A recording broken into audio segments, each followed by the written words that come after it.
అందరికీ నమస్కారం అండి. నా పేరు డాక్టర్ ఎస్ఎస్ రాజు, కరెస్పాండెంట్ శ్రీ మమతా స్కూల్, చాటపర్రు, ఏలూరు మండలం, ఏలూరు జిల్లా, ఆంధ్రప్రదేశ్ నుండి. ఈరోజు నిజంగా మా ప్రైవేట్ స్కూల్స్ యాజమాన్యాల బ్రతుకులకు ఒక బ్లాక్ డేగా పరిగణిస్తున్నాము. ఈరోజు పిల్లలు యొక్క మానసిక పరిస్థితి ఎట్లా ఉంది అంటే, ఓ 10వ తరగతి పిల్లవాడు డైరెక్ట్గా ఒక కరెస్పాండెంట్నే 27 సార్లు పొడిచి చంపేశాడంటే ఎక్కడికి వెళ్ళిపోతుందండి మన సమాజం? తల్లిదండ్రులారా, మా ఒక్క ఉపాధ్యాయ లోకానిదే మీ బిడ్డ యొక్క అభివృద్ధికి కారణం కాదు. తల్లిదండ్రుల బాధ్యత కూడా ఇందులో ఉంది. తల్లిదండ్రులు ఇస్తున్నటువంటి సెల్ ఫోన్లు కానివ్వండి, టీవీలు కానివ్వండి, వాటిలో వచ్చేటువంటి సినిమా ప్రభావాలు కానివ్వండి, ఈరోజు పిల్లలను ఎక్కడికి తీసుకెళ్తుందండి? ఎక్కడకు తీసుకెళ్ళి వాళ్ళని మానసిక పరిస్థితిని, వాళ్ళని ఎన్ని విధాలుగా, ఎంత భయంకరంగా ప్రభావితాలు చేస్తున్నాయండి సోషల్ మీడియా చూసి. భోజనం చేయటం లేదు, మా మాట వినటం లేదు, ఫోన్ ఇస్తే మాతో పాటు ఉంటాడు, మా మాట వింటాడు అనేటువంటి కారణం చేత మీరు ఫోన్ ఇచ్చేస్తున్నారు. కానీ ఆ కుర్రవాడు ఏ ప్లాట్ఫామ్లో ఉంటున్నాడు, ఏ వీడియోలు చూస్తున్నాడు, ఏం చేస్తున్నాడో గమనిస్తున్నారా అండి? లేదండి. అక్కడే మీ బిడ్డ తప్పటడుగు వేస్తున్నాడు. అక్కడే పిల్లవాడు పాడైపోతున్నాడు.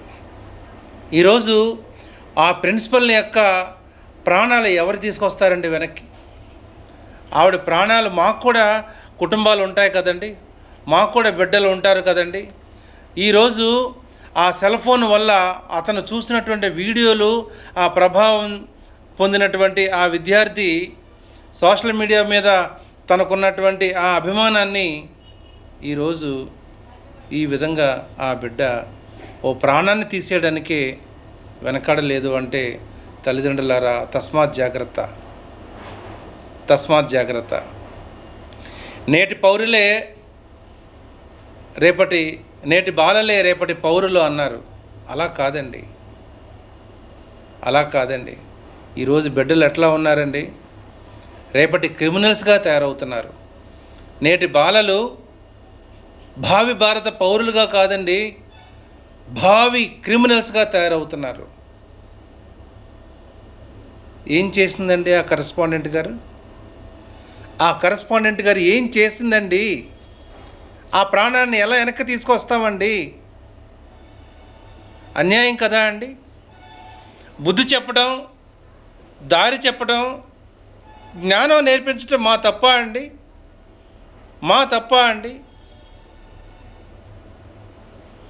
తల్లిదండ్రులారా, మీరు కూడా ఆలోచించండి. మీ బిడ్డలకు మీరు తల్లిదండ్రులుగా ఎలా అయితే ఉన్నారో, మేము కూడా అదే విధంగా తల్లిదండ్రులు అండి. ఉదయం 9 నుంచి సాయంత్రం 4 గంటల వరకు మేము తల్లిదండ్రుల స్థానంలో ఉండి వాళ్ళకి విద్యాబుద్ధులు నేర్పిస్తున్నామండి. మా ప్రాణాలు తీసేస్తారా అండి? మమ్మల్ని కుటుంబాలు కానికుండా చేస్తారా అండి? చిన్న పొరపాటు జరిగితే ఎంత భూతద్దంలో చూపిస్తున్నారండి. మేము కావాలని చేయమండి, దయచేసి అర్థం చేసుకోండి. మేము కావాలని మీ పిల్లలను మేము కొట్టమండి, తిట్టమండి. వాళ్ళని సన్మార్గంలో నడిపించడానికి మేము చేసే ప్రయత్నమేనండి. తల్లిదండ్రులారా, ఆలోచించండి అయ్యా. మమ్మల్ని చంపేయకండి అయ్యా, మమ్మల్ని అవమానించకండి అయ్యా. మాకు చదువు చెప్పాలి అని అంటే భయం వేస్తుందండి. జ్ఞానం చెప్పాలంటే తడబడుతూ, భయపడుతూ, వణుకుతూ మేము చదువు చెప్పాల్సినటువంటి పరిస్థితి వచ్చిందండి. ఆలోచించండి. గతంలో ఉన్నటువంటి విద్య, ఎప్పటికీ ఉన్నటువంటి విద్యకి తేడా చూడండి. మన ప్రేమాభిమానాలతో కలిపినటువంటి చదువుని మీరు ఆశిస్తున్నారు, కానీ కాదండి. మొక్కై వంగనిది మానే వంగుతుందా అండి? ఈరోజు మీ ప్రేమ, మీ అభిమానం ఏదైతే ఉందో అదే ఆ పిల్లవాడిని చంపేసిందండి. నేను కూడా ఓ తండ్రినే అండి. ఆలోచిద్దామండి.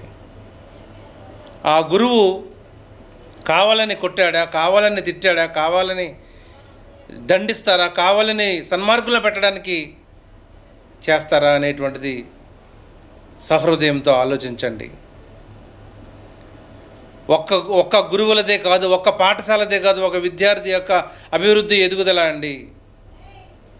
తల్లిదండ్రుల పాత్ర కూడా 50% ఉంటుంది. గమనించండి. మీరు ఫోన్ ఇచ్చే మీరు పాడు చేస్తున్నారు. మీరు ఫోన్ ఇచ్చే మీ పిల్లవాడిని చెడగొడుతున్నారు. తద్వారా అనేక చెడు మార్గాలకు, వ్యసనాలకు బానిసయి సమాజానికి వ్యతిరేకంగా నడుస్తున్నాడు.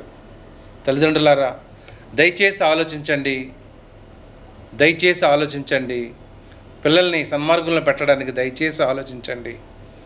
మీ ఫోన్ ఇచ్చే ముందు, ఫోన్ ఇచ్చిన తర్వాత జాగ్రత్తలు చెప్పండి. జాగ్రత్తలు చెప్పి పిల్లవాడి యొక్క భవిష్యత్తుకి మీరు కూడా పునాది వేయడానికి దారి వేయండి. నమస్కారం అండి.